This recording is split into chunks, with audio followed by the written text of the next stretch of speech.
అది నెల్లూరు జిల్లా కలువాయి మండలం బాలాజీరావుపేట దళిత కాలనీ. లక్ష్మయ్య, లక్ష్మీ దంపతులకు 2 కుమార్తెలు, 1 కుమారుడు సంతానం.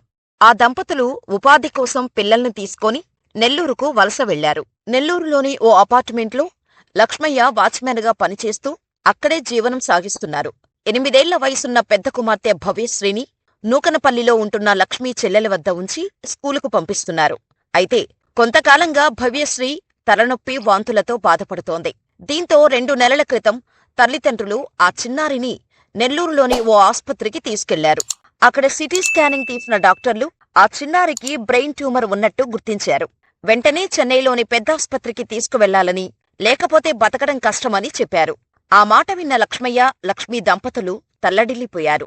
అసలే అంతంత మాత్రం ఆదాయంతో కుటుంబాన్ని నెట్టుకొస్తున్న లక్ష్మయ్యకు ఏం చెయ్యాలో పాలుపోలేదు. ఒకవైపు కన్నబిడ్డకు ప్రాణాపాయం, మరోవైపు ఖరీదైన వైద్యం చేయించలేని దయనీయ పరిస్థితి. దిక్కుతోచక ఆ తల్లిదండ్రులు అల్లాడిపోయారు. తమ కూతుర్ని కాపాడుకునే మార్గమే లేదా అని కుమిలిపోయారు. చివరకు అప్పు చేసేనా సరే మంచి వైద్యం చేయించాలని నిర్ణయించుకున్నారు.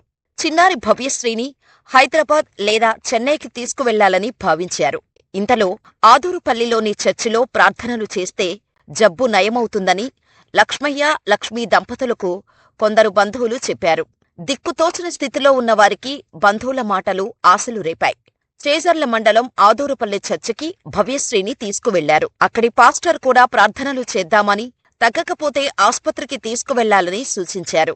దీంతో లక్ష్మయ్య, లక్ష్మీ దంపతులు చిన్నారిని చర్చిలోనే ఉంచి ప్రార్థనలు చేస్తూ వచ్చారు.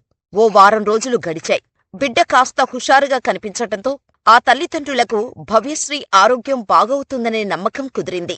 చిన్నారి చేతుల మీదుగా ఒకరోజు చర్చిలో అన్నదానం కూడా చేయించారు. భవ్యశ్రీని చర్చిలోనే ఉంచి ప్రార్థనలు చేయటం ప్రారంభించారు. ఇలా వారం కాస్త 2 వారాలు, చివరకు నెల రోజులు దాటిపోయింది. 40 రోజుల తర్వాత చిన్నారి భవ్యశ్రీ ఆరోగ్య పరిస్థితి సడన్ గా విషమించింది. సోమవారం రాత్రి చర్చిలోనే 8 ఏళ్ల చిన్నారి భవ్యశ్రీ కన్నుమూసింది. దీంతో బాలిక మరణానికి చర్చి పాస్టర్ మట్టయ్యనే కారణమని లక్ష్మయ్య బంధువులు ఆరోపిస్తున్నారు. అయితే పాస్టర్ విషయంలో 2 రకాల వాదనలు వినిపిస్తున్నాయి. మొదటి వర్షన్ ఏంటంటే, చిన్నారికి సకాలంలో సరైన చికిత్స అందకుండా ఆమె తల్లిదండ్రులను పాస్టర్ మభ్యపెట్టారని బంధువులు ఆరోపిస్తున్నారు. అలాగే ఉపవాసం పేరుతో 3 రోజుల నుంచి భవ్యశ్రీకి ఆహారం పెట్టలేదని, అందుకే చర్చిలో బాలిక చనిపోయిందనే వార్తలు కూడా వస్తున్నాయి. పాస్టర్పై వస్తున్న ఆరోపణలకు సంబంధించిన 2వ వర్షన్ తెలిస్తే షాకవ్వాల్సిందే.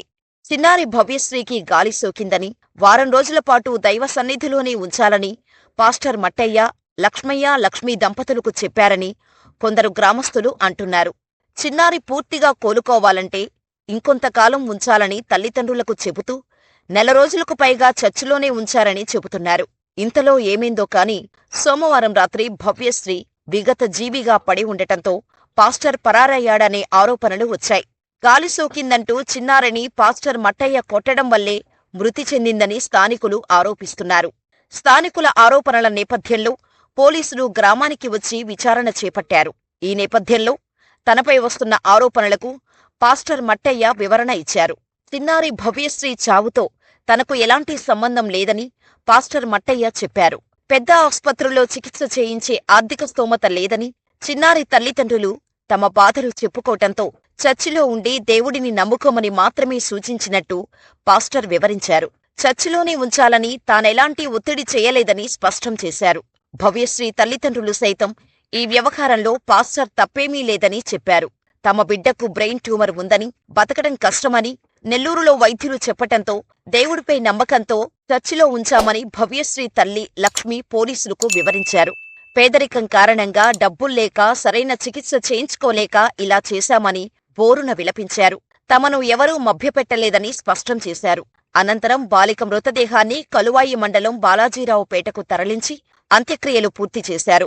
కారణాలు ఏమైనా ఈ వ్యవహారం 2 తెలుగు రాష్ట్రాల్లో సంచలనంగా మారింది. ఎంత దేవుడిపై నమ్మకం ఉంటే మాత్రం ఆస్పత్రిలో సకాలంలో వైద్యం చేయించకుండా ఇలా చేస్తారా అనే ప్రశ్నలు వ్యక్తమవుతున్నాయి. ఒకవేళ డబ్బుల్లేక ఆ తల్లిదండ్రులు తన దగ్గరికి వస్తే వాళ్లకు సాయం చేయడమో, లేదా సర్ది చెప్పి ఆస్పత్రికి పంపించాల్సిన పాస్టర్ 40 రోజులు చర్చిలో ఉంచి ప్రార్థనలు చేయటంపై భిన్న వాదనలు వినిపిస్తున్నాయి. అసలు భవ్యశ్రీ చావుకు కారణమెవరు? ఆస్పత్రిలో వైద్యం చేయించడానికి ప్రయత్నించకుండా దేవుడిపై భారం వేసిన తల్లిదండ్రులదా? చర్చిలో ఉంచి ప్రార్థనలు చేసిన పాస్టర్దా? మీ అభిప్రాయమేంటో మాకు కామెంట్ రూపంలో తెలియచేయండి. ఇలాంటి మరిన్ని వీడియోల కోసం మన ఛానల్ని సబ్స్క్రైబ్ చేసుకుని ఈ వీడియో మరో 10 మందికి చేరాలంటే లైక్ చేసి షేర్ చేయండి.